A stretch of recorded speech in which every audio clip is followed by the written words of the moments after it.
tabel yang kita isi di sini, kita panggil, dia mengembalikan field-fieldnya, ada ID, kode, nama, dan berbagai. Nah sekarang kita mau memecahkannya lagi, kita mau memecahkan satu-satu gitu. Jadi kita bisa panggil, tadi kan produk ini, kita panggil produk as row gitu.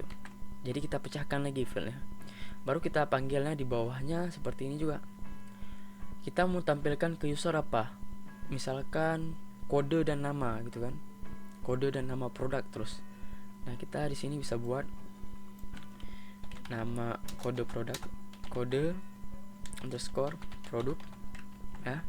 Kemudian kita kopikan lagi, kita buat misalkan gini lah, kita buat nama produk. Yang bagian ini itu adalah yang akan ditampilkan kepada si user gitu ya. Namun ini adalah value ataupun isi dari apa yang dipilih nanti oleh si user, kemudian dikirim ke database gitu ya. Ini kita ubah dulu ya. Ini sepertinya di database saya nama transaksi gitu. Kita refresh dulu, kita lihat. Ini salah apa? Produk as row. Oh ini ya. Ini hati-hati nih, variabelnya huruf kecil harusnya. Refresh, tambah indeks nama pelanggan. Ini gara-gara value-nya lagi-lagi. Coba kita tes hapus value-nya. Apakah ada? Nah, muncul ya. Jadi ada di situ keluar semua nih. Nah, dia keluar. Di sini kodenya ATB50 ataupun A10, namanya apa gitu ya. Kemudian kan kalau kita ini nanti kita kirim atau kita submit, dia kan tidak mengirim apapun, value-nya nggak ada dia. Jadi kita buat value-nya itu sama ya, biar saat nanti muncul di nama transaksinya atau produknya ini muncul ya, keluar semuanya. Oke. Nah, sebenarnya kita ini udah masuk ke bagian select on change ya. Kita akan menggunakan event, salah satu event di JavaScript. Nah, jadi apa sih yang membuat trigger agar si harga nanti bakal muncul sesuai nama produk yang dipilih gitu ya. Ini kan masih manual ya. Oh, ini pun sepertinya belum ada fieldnya. Kita tes, misalkan jumlah ini kita copy aja, kita ubah aja dulu, ini sepertinya harga gitu. Kita tes aja dulu ya. Nah, nanti kita pengen saat kita pilih ini, nah di sini muncul harganya. Harga A10 pulsa ini berapa sih gitu. Kita bisa misalkan ini ya. Nah, A10 ini harganya 12.000. Nah, 12.000 ini dia muncul di bagian di sini. Nah, caranya kita buat seperti ini. Jadi ini kita edit dulu satu lagi. Kita edit di sini, kita buat kosong dulu ya. Ini harusnya nanti saat ditambah kita buat di sini dia select ini jadi required ini. Di jumlahnya juga kita buat required ya. Bahaya nih kalau nggak required, satu aja. Misalkan semuanya kita buat required. Data pelanggan ini perlu nggak? Ini kita buat pelanggan ya. Kemudian di sini di jumlah juga kita buat require. Nah, sekarang kita kan mau otak-atik bagian harganya. Label for-nya for apa? For harga. Nah, namanya apa? Namanya kita buat harga transaksi sesuai database. Kita lihat database lagi. Ini dia. Oh, harga.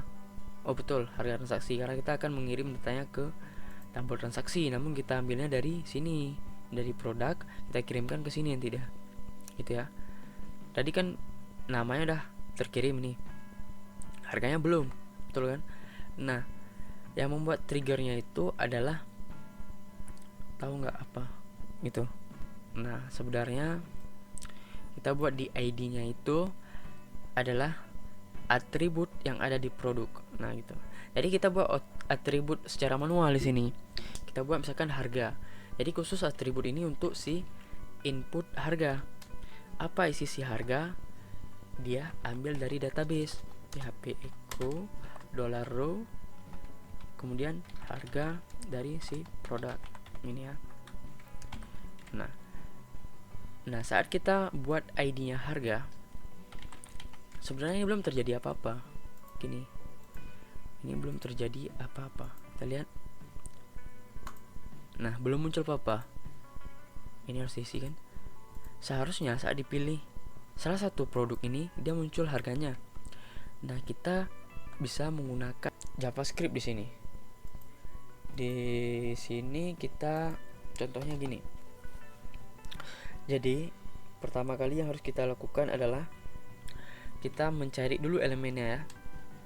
Misalkan jQuery, carikan elemen yang mempunyai ID produk. Di mana ID produk ini? ID produk diambil dari sini. Nah, kita ambil elemen ini berarti. Bisa dibilang ya. Nah, kita ambil ini. Udah dapat. Kemudian saat change, saat dia berubah. Nah, berubah kayak mana? Berarti kan ada yang dipilih, ada hal lain yang dipilih gitu. Maka jalankan function berikut ataupun jalankan perintah berikut gitu ya. Begini. Lalu kita ambil nilai dulu. Kita ambil ini catatan ya. Kita ambil nilai, yaitu kita buat let harga. Let harga. Harga ini variabel. Kemudian kita cari elemen yang mempunyai ID produk, yang di dalam elemen ID produk tersebut mempunyai option yang selected, artinya salah satu opsi yang dipilih. Kemudian ambil atributnya. Atribut yang mana? Atribut harga gitu. Gitu ya. Nah, jadi di sini kemudian ini kan udah kita ambil nilainya.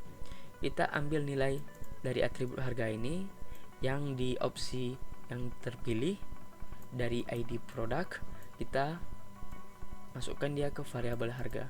Baru kita input kemana? Ke bagian harga gitu ya. Jadi kita cari dulu jQuery, tolong carikan elemen yang punya ID harga gitu. Kemudian isikan value-nya. Value dari input itu adalah apa? Variabel harga gitu ya. Nah, beginilah kurang lebih. Kita tes dulu. Kita refresh, kita tes tambah data. Saat kita pilih tanggal dulu tadi ya. Tanggal hari ini kita lihat highlight dia. Kemudian kita pilih pelanggan. Ini pelanggan aja ya. Kita pilih salah satu produk, misalkan Nokia. Nah, ini kenapa dia nggak muncul? Ada yang salah sepertinya ya. Save, ini kita save nggak tadi? Ini ID-nya produk, kemudian option yang terselected, ambil atribut harga, kemudian inputkan dia ke sini, ke ID harga. Kita lihat dulu apa yang salah dia. Sepertinya di sini ini ya. Kita lupa buat elemen ID-nya. Kita tes refresh, kita tes tambah data. Tanggalnya hari ini kan udah terhighlight. Pilih pelanggan, pilih produknya pulsa. Nah, muncul harganya gitu ya. Nah, jadi misalkan ini kita kan nggak pengen diubah-ubah lagi, jadi inilah jadi manual kayaknya. Kita bisa buat di sini menggunakan tag read only. Nah, sinilah gunanya. Kita refresh, ini kita tambah satu data ya. Tanggal hari ini tanggal 20 bulan 3 tahun 2020, virus corona. Begitulah pelanggan, produk, kita pilih misalkan A10 pulsa, harganya 12.000. Betul nggak harganya 12.000? Betul lah. Atau kita pilih lain, pulsa tembak 78.000. Ini dia 78.000 detailnya ini.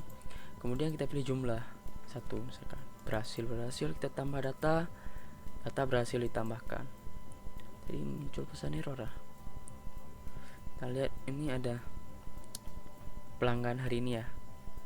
Wow, ini ada yang salah sepertinya. Tanggalnya nggak masuk, jadi kita lihat di sini tanggalnya itu namanya tanggal TR. Kita kita lihat di functionnya, tambah transaksi tanggal, oh tanggal TR harusnya TGL.